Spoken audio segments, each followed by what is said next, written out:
Hi guys! Welcome back to my channel! And of course, it's me, your Kusineri. Ayan, for today's vlog is, lalabas si Kusineri para pumunta rito sa Lulu kasi mamamalengke ako. Ayan, namalengke lang ako ng konti dito sa Lulu. May binili lang ako. So, sumaglit lang ako. May malapit na kasing Lulu malapit dito sa bahay. So, madali na akong makapag-grocery dyan. So, yung Lulu is malapit lang din sa school ng mga bata. So, it's a 5 minutes drive by car. Ayan. So, sasaglit tayo sa Lulu. May bibili lang ako. Mamamalengke lang ako ng kaunti doon. And hindi rin naman ako gaano nagkapag-video doon kasi nga bawal din ng mag-video doon sa loob ng grocery. So, kung may video man akong nakuha doon is, ayan, of course, tago-tago lang. Ayan, drive tayo. Ayan. So, papunta ako ng Lulu. Ayan. Hapon na yan nung lumabas ako. So, ayan yung way papunta sa Lulu. Ayan, palabas ng bahay namin yan. Ayan, makikita nyo. Diba, tirik na tirik yung araw. Ayan. So, sumaglit ako nga doon para mamalengke lang naman. So, ayan, samahan nyo ako sa quick palengke day ni Kusineri. Ayan, enjoy watching!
Ayan. So, ayan. On the way na ako sa Lulu. So, syempre, habang nagbi-video ko, syempre, may lalagyanan ako ng mobile phone habang kinukuhanan ko yung sarili ko, diba?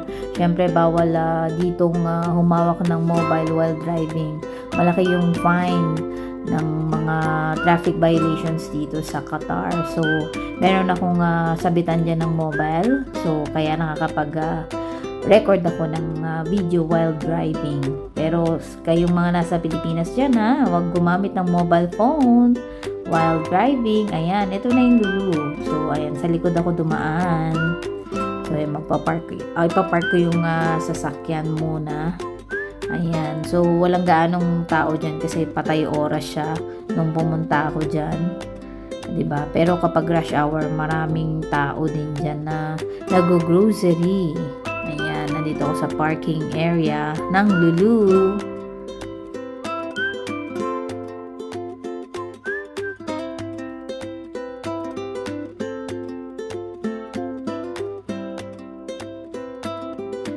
Ayan, nakapag-parking na ako. And bababa na si Kusineri para pumasok sa Lulu. Ayan, kitang-kita nyo naman, fresh na fresh ako dahil katatapos ko lang kaliligo ko lang yan nung umalis ako para mag-quick grocery lang. So, fresh pa ang inyong lola. Ayan, papasok na ako sa loob ng Lulu.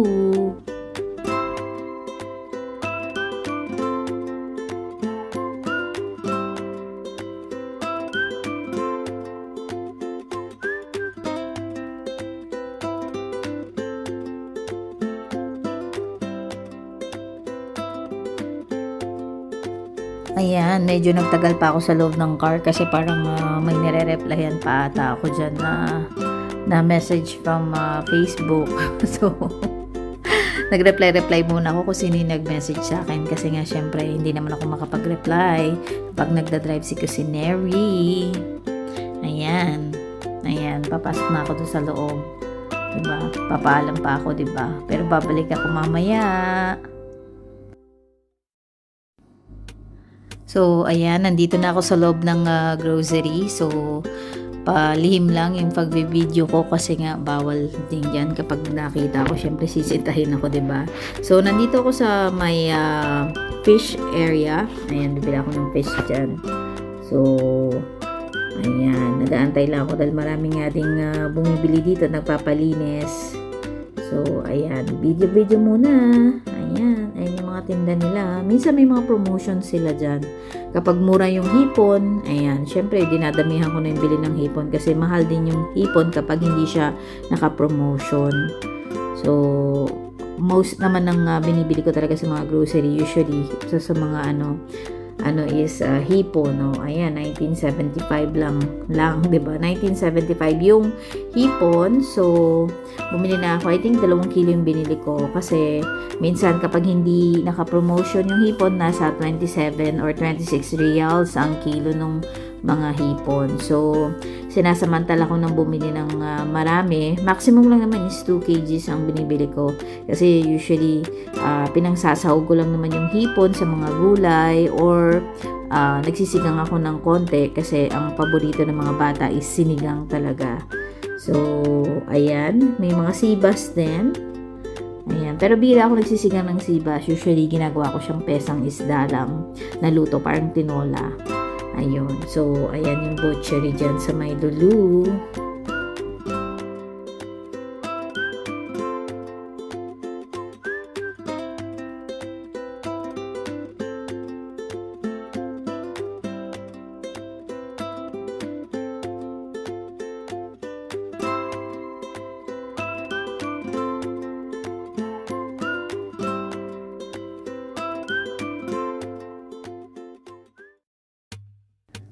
Oh, 'di ba? Tapos na akong mag-grocery. Ang bilis, 'di ba? Isda lang yung nakuhanan ko. Ayan, bawal kasi talaga guys mag-video doon. So, sumegway lang ako ng video doon sa may fish area.